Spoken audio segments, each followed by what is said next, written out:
I'm Jeff Lentz, and I play Orphee.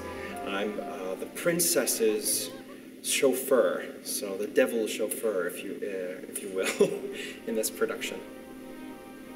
One of the big challenges with this production is coordination.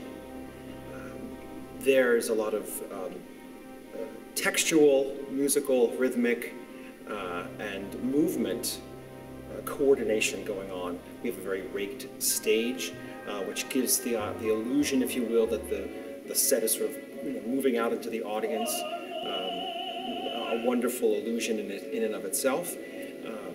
So it was an exciting challenge, all of this coordination. I think, certainly the music is the most challenging, but working with someone who looks a lot like you, or at least they make this person look a lot like me, and then matching our movements, sort of figuring out where our body weight is distributed, how I walk, how he walks, how we can find a way to find Orphee's walk. How do we create the illusion of slow motion, but not in a sort of automatronic sort of way, but this sort of sense of smoothness, of flow. It's almost walking through water, if you will. And then finding the challenge of winding up at the same point at the same time. As if, for anybody who hasn't been in a production like this before and wants to know what it feels like, just go into your bedroom or your bathroom and just slowly walk toward the mirror. But know that there's a real person on the other side that's trying to match your movements. It's a wonderful, wonderful challenge, and it's something that we can't ever take for granted.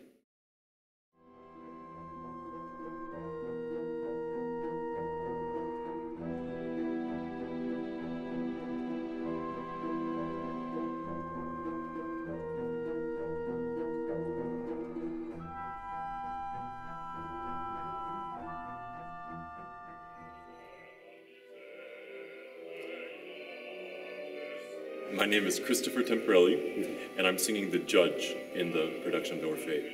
There's all sorts of different allusions to him, what he could be. Sam was talking about some of the Nuremberg trials and things like that, how he's kind of sort of based in a way on that sort of thing. And it's also a very mythological kind of creation. In a way, the judge is like a creature with three heads. He's kind of like the Hydra.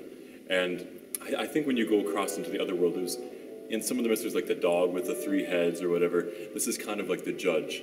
And even sometimes when we move, we sort of move in tandem, so that his arm moves and I move. And so it's, in a way, it's like one mind shared across these three entities. So I think it's a really, really cool idea, cool effect. The princess, who is in the other world, and is inhuman and all this and that, she has some of the most human attributes in the end. Jeffrey Lentz and myself, I think, are the two people in from the original production. So besides that, there's all new characters, and they bring subtle differences, and sometimes not as subtle, to what the character is and how it develops. And Sam's been willing to let that, flower, so to speak, within this context. And you work for weeks and you put it up and you don't know how the audience is going to respond. We found that the audiences were really riveted by the production, orally, visually, sort of kinesthetically moved by it. Wow. I think they're going to just be really impressed by it, and maybe surprised that this can happen in opera. I think they might find that.